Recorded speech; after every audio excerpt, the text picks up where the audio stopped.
L'Antarctique, un monde dans un autre espace-temps, un basculement dans un univers encore vierge. Un nom qui résonne comme un rêve inaccessible. Une terre que seuls quelques aventuriers foulent aujourd'hui. Il faut un peu d'argent, c'est loin, très loin. Un peu de courage aussi. C'est un voyage aux conditions extrêmes. Et surtout, il faut une aptitude à s'abandonner pour apprécier, savourer la grandeur de ce continent le plus haut du monde, enveloppé de glaces millénaires et d'une vie sauvage originelle.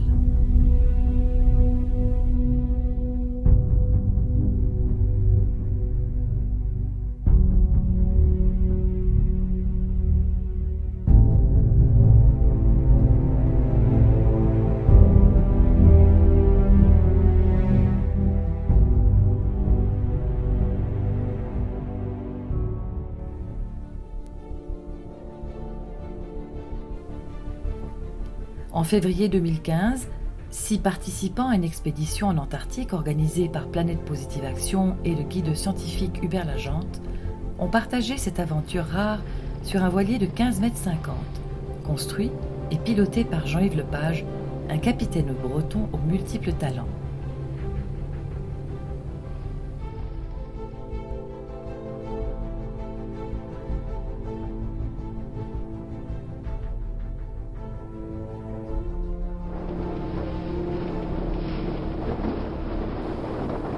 Voici le récit de notre aventure, de la légendaire traversée du Drac, en passant par la beauté stupéfiante de la nature et les rencontres humaines improbables.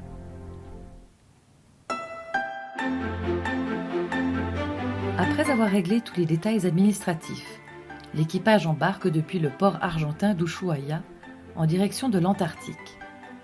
Première escale chilienne à Puerto Williams et son mythique bar le Micalvi. Porte incontournable pour l'Antarctique où tous les navigateurs attendent, fébriles, la fameuse fenêtre météo qui permet de se lancer dans la traversée du Drac, la zone maritime la plus mouvementée du monde, un détroit de 830 km où s'entrechoquent les océans Pacifique et Atlantique.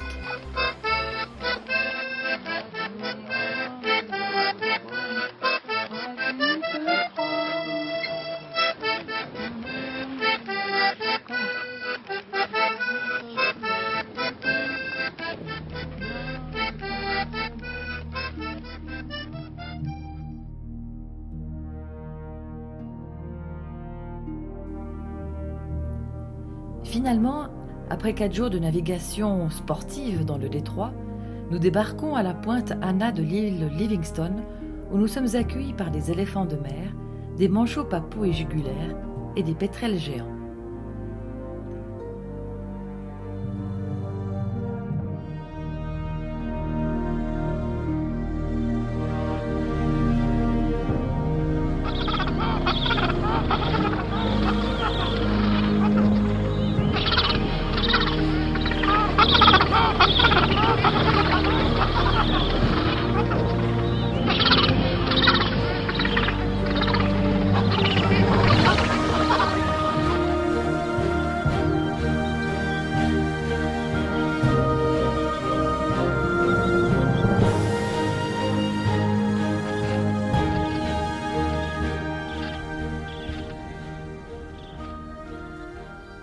La météo nous pousse jusqu'à l'île volcanique de Déception, où notre voilier pénètre par les forges de Neptune, dans une caldeira étrange et mystérieuse. Le lieu semble encore hanté par les vestiges baleiniers où, au début du XXe siècle, les chasseurs norvégiens et chiliens massacraient phoques et baleines pour en extraire l'huile qui éclairait les villes d'Europe. Restent aujourd'hui des citernes abandonnées. Et pourtant, une rencontre complètement improbable a redonné joie, harmonie et couleur à ce lieu funeste. Pour sublimer le passé, j'ai proposé à un célèbre rocker norvégien débarqué complètement par hasard sur l'île de se livrer à une improvisation magique et spontanée avec Jean-Yves Lepage, le capitaine accordéoniste du Lildel, dans une ancienne citerne à l'acoustique digne d'une cathédrale.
La poésie de ce voyage continue les jours suivants, grâce à des rencontres avec de nombreux phoques, léopards des mers et baleines. Les colonies de manchots et leur comportement parfois très humain nous invitent à prendre exemple sur le grand sens de la solidarité face à l'adversité.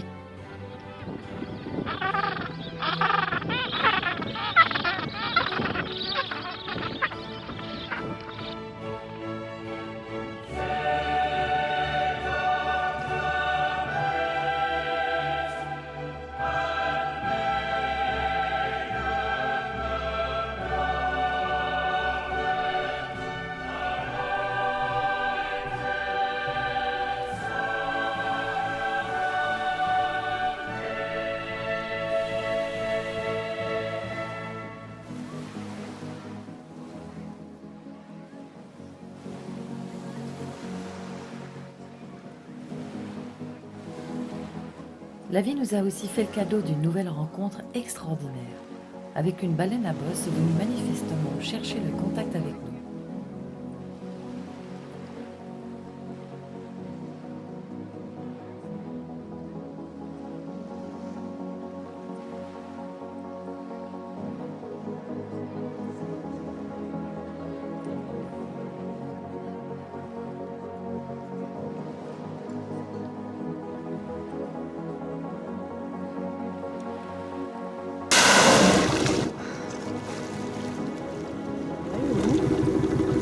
Et à nous dire quelque chose, hein, c'est sûr.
Port Charcot, un cairn de légende édifié par l'explorateur français Jean-Baptiste Charcot qui a hiverné en 1909 sur cette île.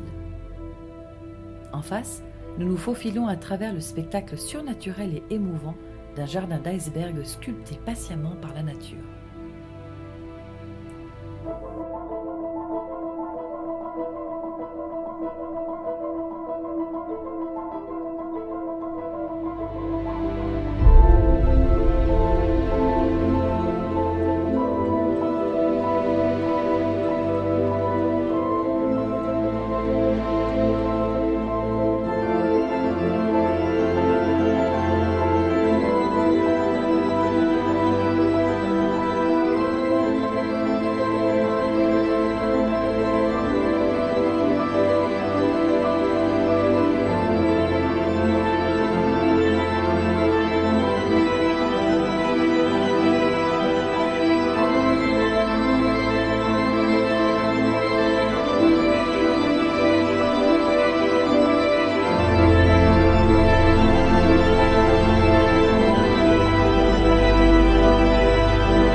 Tandis qu'en Ukraine, des hommes s'entretuent aux frontières de leur pays, les scientifiques de la base ukrainienne de Vernadsky nous accueillent avec une générosité et une chaleur humaine contagieuses. alors qu'ils sont eux-mêmes affectés et touchés par l'absurdité du drame qui se joue chez eux, ils ne songent qu'à être des ambassadeurs de paix. Soirée inoubliable dans la fraternité humaine au-delà des différences et des différends. За свежий с полей ветер задрал. Ой, на конь мой вороной, эй, обрез стальной, эй, да ты густой туман, эй, ой, да батька надо, да батька надо. Après Vernadsky, le point le plus au sud de notre aventure, où nous avons frôlé le cercle antarctique, notre voilier remonte en direction des îles Melchior via Paradise Bay et Cuverville. C'est notre dernière halte avant de se lancer une nouvelle fois dans la traversée du Drac pour regagner Puerto William et Ushuaia.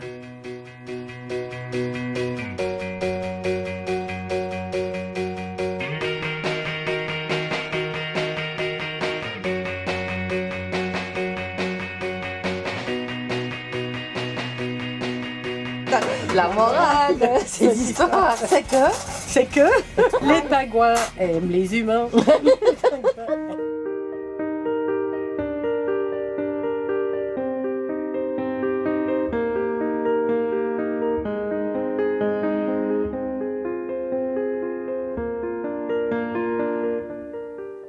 Continent à la beauté magistrale, terre de tous les extrêmes, des tempêtes et des arrachements, des naufrages et des grandes explorations. L'Antarctique nous a fait capituler au bout de quelques jours. Nous avons déposé les armes de nos peurs, de nos fausses croyances et de nos illusions. Nous y avons trouvé la grandeur à laquelle chacun de nous aspirait, aussi bien dans la démesure des paysages, de la vie sauvage, que dans le cœur de ceux que nous avons rencontrés.